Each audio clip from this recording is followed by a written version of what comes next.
There's an old story about a young woman, and every time she cooks a lamb roast, she cuts the end off it before she puts it in the oven. And then one day her husband says to her, "Honey, why do you cut the end off the lamb roast?" And she goes, "Well, I don't know. That's what my mum used to do."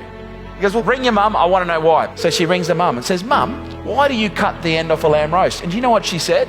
"Because that's what your grandma used to do." She goes, "Let's do a group call and we'll ring her right now." And they ring Grandma.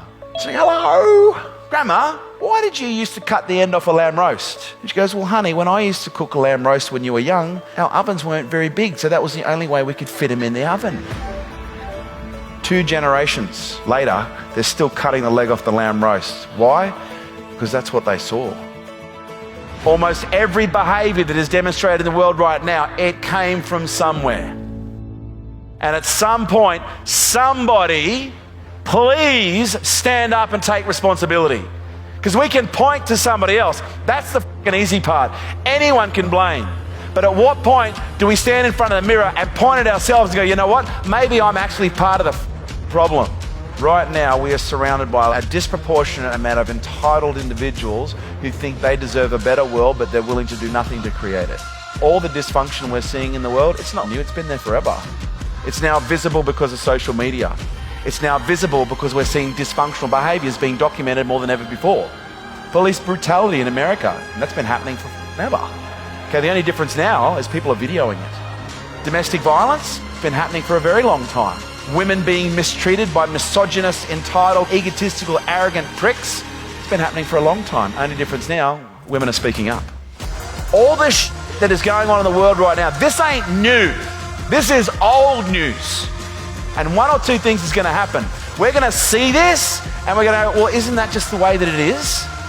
Or we're going to go, "Enough's enough." At what point do we break the cycle? At what point do you stop cutting the end off the lamb roast? Jocko Willink says, "There are no bad teams, only bad leaders. There are no bad families, there are only bad leaders." That's sobering. But my question to you is, would you follow you? Would you be okay if your children replicated every single behavior that you're demonstrating right now? Because guess what? That's what's happening. You're either an example or you're a warning. Choose wisely. In the last 2 years, we have withstood fires, earthquakes, wars, and we're now in the midst of a pandemic. Pain is not insignificant. Pain, based on history, has been the greatest awakener that this world has ever seen. Because it's not until you experience a level of pain that you start asking yourself a question, there has to be a better way. This hurts too much.